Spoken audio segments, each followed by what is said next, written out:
I was sitting in a small, stuffy hotel conference room a few months ago. The government of Kenya, we were speaking to them about the work that Ewaso Lions does. They had given us about 3.5 hours to give presentations. And at the end of those 3.5 hours, I sat down and I looked around the room at my team and I had tears in my eyes. But I also had a huge smile on my face, because in those 3.5 hours of presentations on Ewaso Lions, I spoke for 5 minutes. The rest of the presentations were given by my most amazing team, who spoke with such pride, such dedication, and such passion about the work they do to protect lions in northern Kenya. And I sat there and I really reflected on this journey, this 15-year journey of Ewaso Lions. We just celebrated it last month. And I couldn't believe how far we have come. What a journey it has been. And today, this is our story.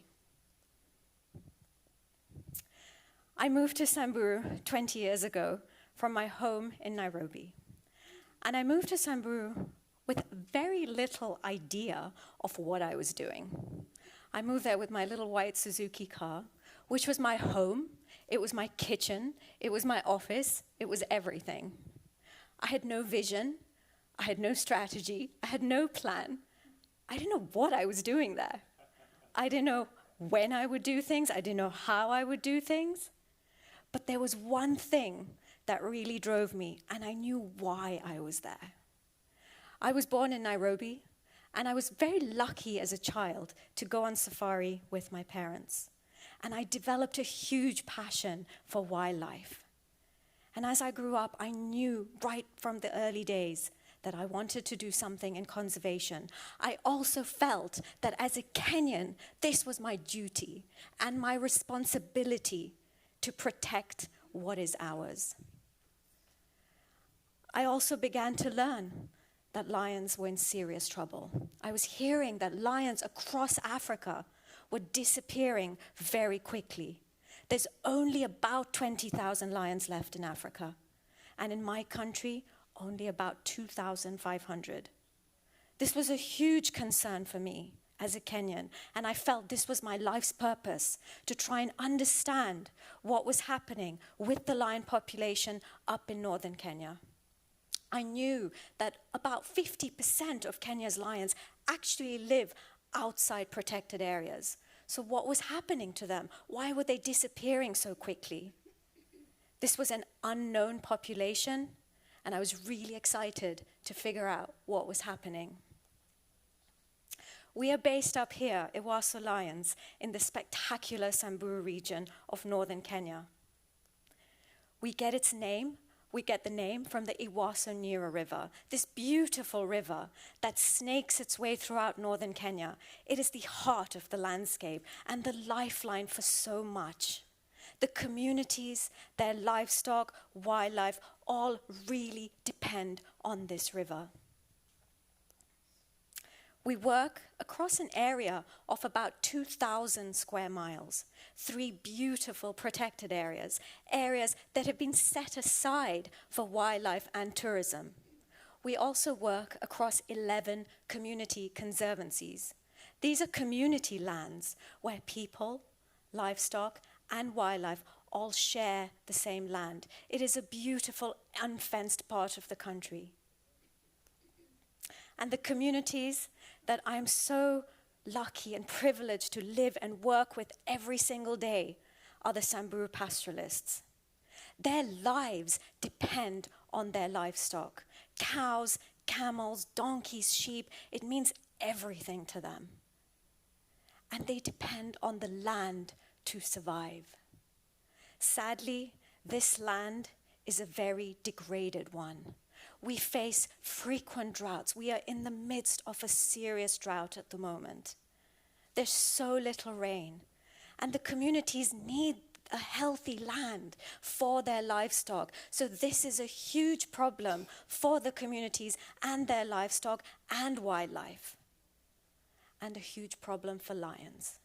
I often say lions need grass, and people say, what do you mean? They're not vegetarian. But their food needs grass. And when you have a landscape like this, wild herbivore numbers are very low. And when this happens, lions will go after livestock. Camels, cows tend to be so much easier for lions. But understandably, when a lion kills a cow or a camel, that means so much to the communities.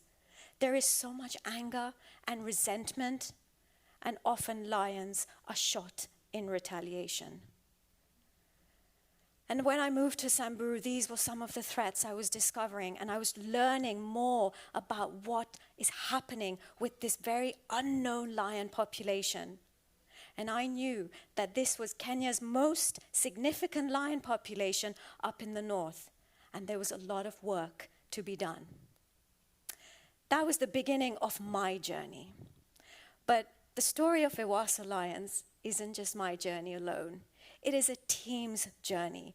And for so long, I thought as a Kenyan, this is a very normal story. Most Kenyans must get into conservation like me, a childhood passion. Only to discover my story as a Kenyan is actually the most unusual one. Most Kenyans get into conservation by chance. And today, I'm so pleased and proud to introduce to you for the first time at WCN, our Director of Impact and Operations, Toby Otieno, who's going to tell you a little bit about how he got into conservation.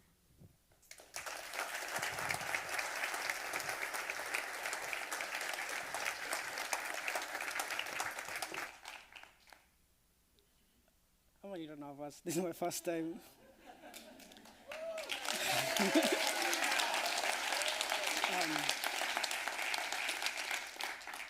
Bats and rats. That was my first conservation project experience. Growing up as a child, I never knew about conservation. I had no clue at all what conservation was. My only experience with wildlife was sneaking out of school to go and see wildlife in small, tiny cages at a sanctuary at the shores of Lake Victoria. My childhood background was more about electronics and machines. Unfortunate enough, my dad had a small electronic kiosk at Kisumu, a city by the shores of Lake Victoria. I remember in so many occasions, I would sneakily open up any electronics or radios I could find to see what was inside, just to see who are these guys like speaking in this tiny little, gadget. How did they get inside there? You know? So with my fascination about electronics and machines, the only thing I could thought of as a career was engineering. And I was so convinced that was going to be my future. As a teenager, I had a nickname Ninja, because I would ninja my way into all sorts of jobs, everywhere, anywhere, including bartending, including working in auto garages, including working in makeshift cinema theaters, and sometimes including cleaning up filthy wells and ponds just to raise money for school and to make ends meet. I remember one time, this was immediately after high school, in a small town in the middle of Rift Valley.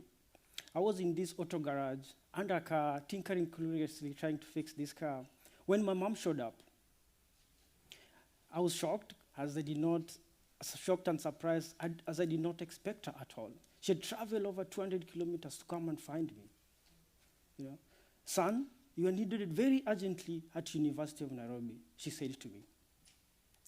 The next morning, I was at Nairobi, standing in front of this huge notice board where all the courses offered by public Kenyan university for government students were listed. I scanned frantically at this list, trying to find out where all the engineering courses were. But to my shock and dismay, all the engineering courses were filled up. I was heartbroken, started getting confused, started getting worried that the only chance I had at joining a university was slipping away from me very fast. Then I remember my aunt, who had accompanied me, tapped on my shoulder and said, "Jaribu hiyo," translating to try that. she said, pointing out to a wildlife and management conservation course that still had like a few slots left. And that's how I got into the world of conservation. You know? And that conservation journey took me first to working with the rats and bats as my first conservation project, then Dicks and Impalas. I hope some of you have seen the Dick, this tiny little, yeah, and then Dicks and Impalas, and then eventually to lions. How did I get to work with the lions? There was a job advert for a research manager. I applied. This was my first time ever putting on a suit. I remember I had to borrow a suit and then went for an interview. Unfortunate enough, I got the job. And I had the opportunity to join this amazing team of individuals working tirelessly to make an impact in lion conservation. And the impact we've had in the last 15 years is huge. This is Generia, which is known to many of you in this audience. Generia is a great friend of mine.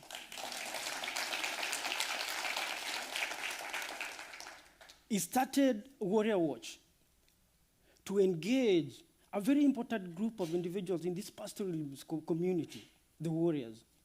They're very important, but very neglected when it comes to land conservation. It's the warriors, when such things happen like conflict, it is them who are in the forefront to go and kill the lions. And the impact Warrior Watch has had is huge. Through Warrior Watch, since 2010, we've been able to monitor lions, both on foot and on vehicle. Through Warrior Watch, we've been able to save lions from being killed in over 100 occasions. Through Warrior Watch, we've been able to save lions from being killed by the carnivores, saving the community over $100,000.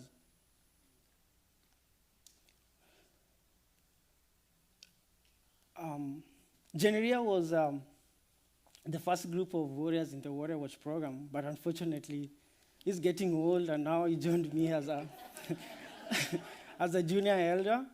And with this, since last year, we've had like a new generation of warriors join the Warrior Watch.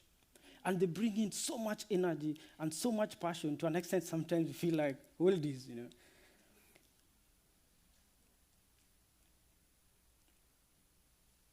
Women in any given society are very important. And to a pastoral community in northern Kenya we work, women are believed to be the owners of wildlife. Wildlife belongs to women, not to men, but to women. And Mama Simba, one of our programs, which is being led by these two amazing women in front, Munteli and Parasarui, has done so much to give back the women the wildlife that they believe belongs to them. And through Mama Simba, they've been able to work with the community and coordinate, get them during droughts to go and get them dig wells for wildlife during such bad times as during droughts. And Munteli, which was there like 3 years ago, probably in the same expo, has been an icon. She's the first ever traditional woman to know how to drive, despite her not going to school. She's an inspiration to many. And with such stories, these are the key things that keep us going, you know, knowing that nothing is impossible. And right now, when they're like going about doing their activities, they have a song. And there's like a new phrase like they've added into their song, that we want a new car. And fortunate enough, they got the car. And with that, we know they are going to be unstoppable in what they're doing in terms of land conservation. Imagine, as a young child, living in this beautiful, expansive landscape with beautiful, amazing carnivores like lions. But the only things you know when you go out adding your livestock, which is very, very dearly to you and to your family, are the negative sides of the lions.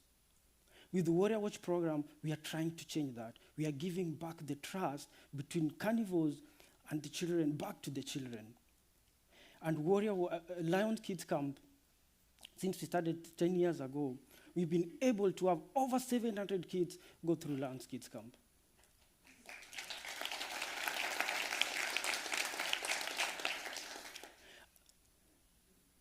And one of the things to do is take them out for game drives to at least show them the other good side of lions. This is Lycasian. He was one of the kids who attended the first few kids camp we had. And guess what? Lycasian had to go change his name more than 2 times so that at least he could come and have like another experience in our kids camp. And during our 10th year anniversary, he gave a speech in front of more than 400 guests, and it was spectacular. Now Lycasian is joined our Warrior Watch and is the head warrior. The world is changing everywhere, and with the changing world comes new challenges, such as like infrastructure, including roads. Northern Kenya, we didn't have this before, but they are coming, and this brings up new challenges that we did not have before. And I never would have imagined as a young child who used to brew illicit alcohol with his mom, is soon starting his PhD to look into the effects of such infrastructure like roads and rails and pipeline is affecting the movement of lions in this landscape. And that is my journey, and my journey continues.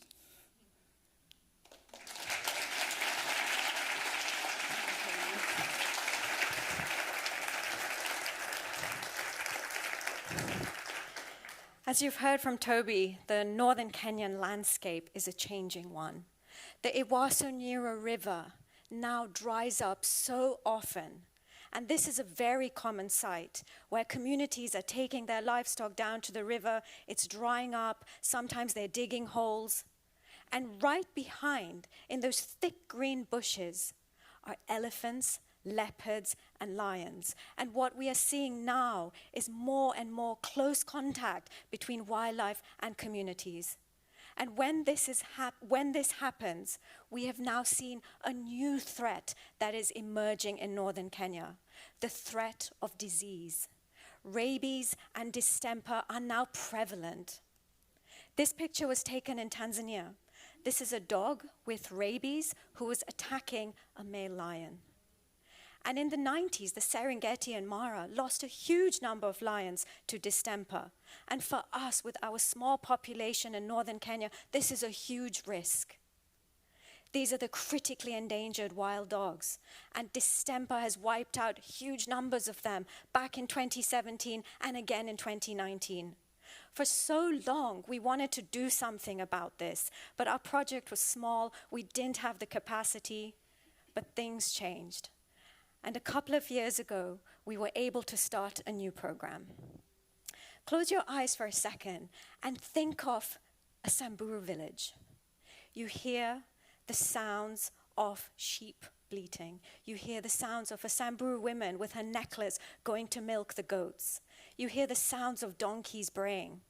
You hear that beautiful wooden sound of a camel with its bell as it walks through the village. And there's one animal that's always been overlooked. That's the dog. Samburu elders say that if you don't have a dog in your village, you're living in blindness. You're living in darkness, they say. Yet dogs play such a critical role when it comes to reducing conflict between people and lions. They go out every single day with young livestock herders, and every time they see the presence of a carnivore, they alert the livestock herder to the presence of that carnivore. The herder can then chase that cheetah away. At night, dogs are staying in the villages and bark every time they see a hyena in the distance. Again, the livestock owner will come out, shine his torch, and the hyena is chased away. They are saving livestock from being killed by carnivores and are playing a hugely critical role in that coexistence paradigm. And finally, 2 years ago, we launched our new program, Kura's Pride, named after my very special dog, Kura, who I miss a lot. He's in camp, he's waiting for me. But Kura really inspired me because he found us 10 years ago. And he was lost, he was limping, and we took care of him. And in a very short time, by giving him care, access to veterinary health, he became the most vigilant dog and protects me every single minute. And he inspired me to want to do more for domestic dogs. Finally, through Kura's Pride, we now have a domestic animal veterinary unit run by an amazing young Kenyan veterinarian, Jessica, assisted by Solomon. And they go out every single day, vaccinating dogs and cats. Over the last couple of years, together with our partners, we have vaccinated over 6,000 animals, stopping the spread of disease from domestic animals to wild carnivores. They're also doing population control, really trying to encourage the domestic animal owners to manage better, smaller dog populations. They're doing disease surveillance. A few months ago, we had a huge canine distemper outbreak, and they were able to contain it. They're also out treating domestic animals who have been attacked by wild carnivores. For so long, we would get reports of our camel's been injured, our donkey's been injured by a hyena, come and help us. But we just were not able to. But all that has changed. This was Jessica's first day on the job. She'd barely unpacked, and we got a report that this camel had been attacked by a lion. And she was out there, she treated it, and in the past 1 year alone, they have treated almost 1,000 animals.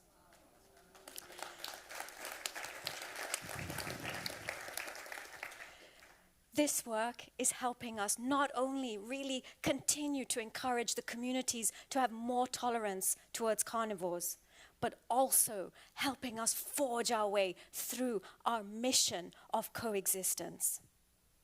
And there's no one that tells the story more of coexistence than this amazing lioness. Coexistence takes so much courage. It takes courage for the communities to continue to live alongside lions. And it takes so much courage for the lions to figure out how to live alongside humans. This lioness, Naramat, she was born in the protected area of Samburu. Janaria and I knew her when she was a tiny little cub, and we followed her as she made her home in community lands. She taught us what lions need in order to survive alongside people. She taught us that lions, in fact, live a solitary nature when they feel threatened. She taught us how to survive. She was the real story of coexistence. Naramat not only taught us how lions do quite well in community areas, but actually thrive. And she had a number of litters of cubs who all did so well. Mararoy, Masanduku, Narasha are these three. Sadly, a year and a half ago, we got a report that Naramat was sadly very, very badly wounded. Janaria, Toby, and the team rushed there, and she was in such bad shape. The veterinarian came and said he had to put Naramat down. This was a huge loss, not just for us as a team. Our team was devastated, but for the community too. They were so invested in this lioness. We were so worried that Naramat had been shot, but she hadn't been shot. She had been attacked by another male lion. And what was more sad for us is we discovered Naramat was pregnant with 4 cubs. But her legacy continues. And these 3 amazing cubs of hers had 3 of their own cubs just last year. And I'm so lucky. I go out every single morning, right in front of our camp, and this is where these lions live. And I hope many of you have had the privilege of seeing a lion in the wild. And do you remember that moment when you saw your first lion? I get that feeling every single time I go and see these lions, because they are not living in a protected area. They are living alongside humans. And before, we would see lions only come out in darkness because they were so scared to come out during the day. But now they come out during the day, and I see them hunt, and I see them play, and I see them feel safe. We now have our highest population in 15 years.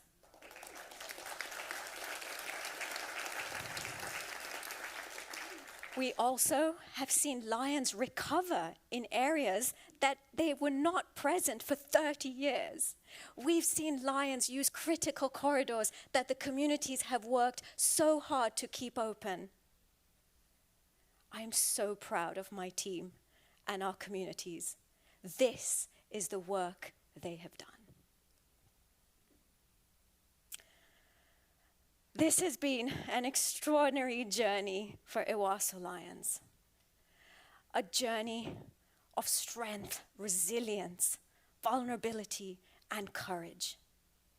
We go through so many difficult periods, but we always bounce back. A few months ago, someone was talking to me on the phone and said, "But Shivani, you live out in the bush. Life must be quite easy out there. I mean, you don't really live a life of a normal person."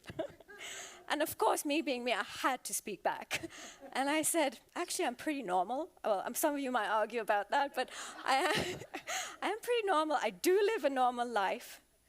And we have good days and bad days, just like anyone else. We go through family emergencies, we go through heartbreak, we go through health problems, we go through so much, but it makes us stronger, and it makes us come back even with more courage and more resilience to get on with that vision of coexistence.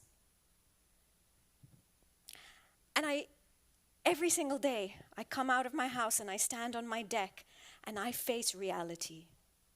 We are in the midst of a serious drought. Animals are dying daily. And I look at that, but I have an unwavering faith in the ability of this landscape to bounce back, the communities to get through, and wildlife to recover. And a lot of my faith also comes from my team. These are the faces of Ewaso Lions, just some of them. We started with a team of 4. We're a team of 65 now. And I'm not the face of Ewaso Lions. These are the faces. We push against that one-face model. We are a community-led project, not community-based, but community-led. And with community leaders, you have impact. And we have had huge impact in the last 15 years. And with that, we also know that we're there to stay, and Ewaso Lions is not going anywhere. A few weeks ago, I was with Generia and Cassian, our 16-year-old warrior, in the car.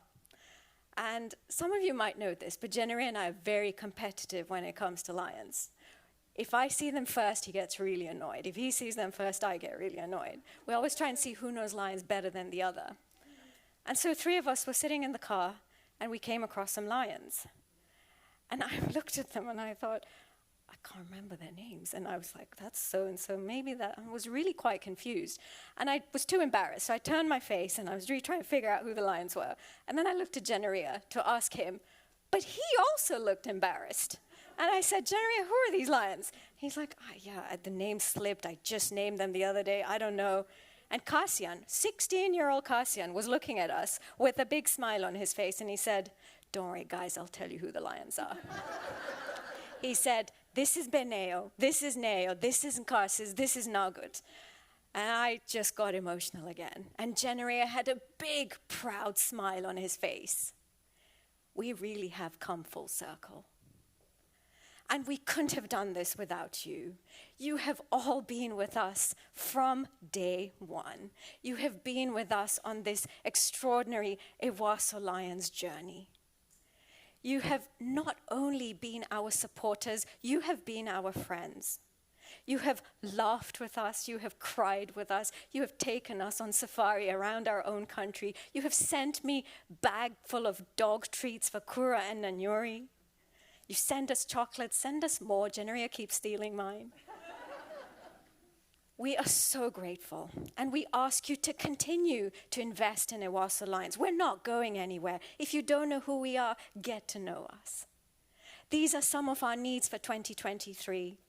We have a special request for Generia, whose car is absolutely falling apart. If there's anyone who needs a really good Land Cruiser, it's Generia.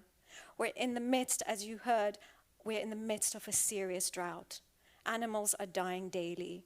As I drove out of Samburu last week, I came across a dead zebra, a dead oryx antelope, and a dead elephant, all on the same road.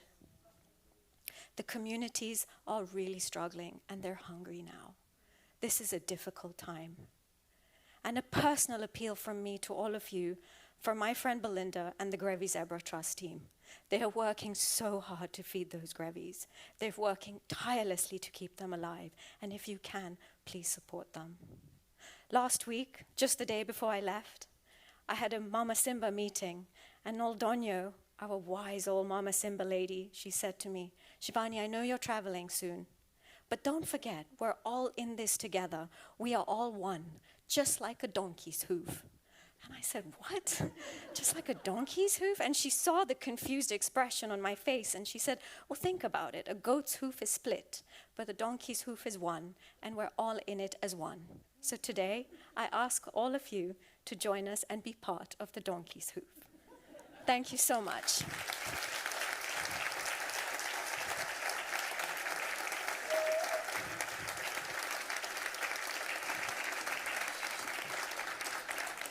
Thank you. Thanks, Shivani. As you guys know, Shiv is a phenomenal storyteller.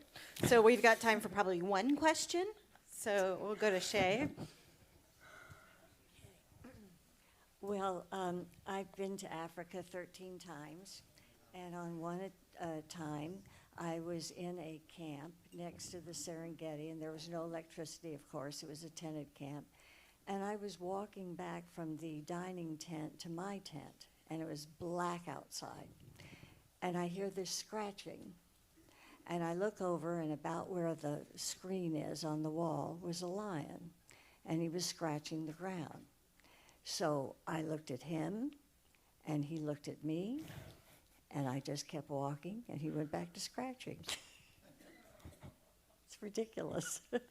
But if I'd run, that would have been bad. But most wildlife are afraid of humans, so they're not going to mess with you. On a lighter note, how do you determine the names of all of the lions? Can I answer? Yeah. Lions, if you look at their whisker spots, is as unique as a fingerprint. And that's how we get to know them individually. Our teams, every single time there's a new lion, we got like Cassian, the new warrior is like amazing. Actually amazing, like right now already. When you get out, like the first time, you need to draw those. And all of them, every single lions are like a very unique patterns. We look for both sides, both the left and the right, and also any unique markings on the ears, and probably on the body. And that's how we get to know each and every single lion individually. And the team will go out and look at the personality of the lion Right. and say, well, this one's really greedy, so we'll just name it the equivalent of greedy in the Samburu language. So we named one the other day Nagut, which means greedy. So yeah, we will look at the personality. The guys will name them, the tourist guides as well. We all get together and do a big lion naming. Yeah. So it means something to everyone. And also we get to involve the community in naming them. Some of the lions have been actually named by the community.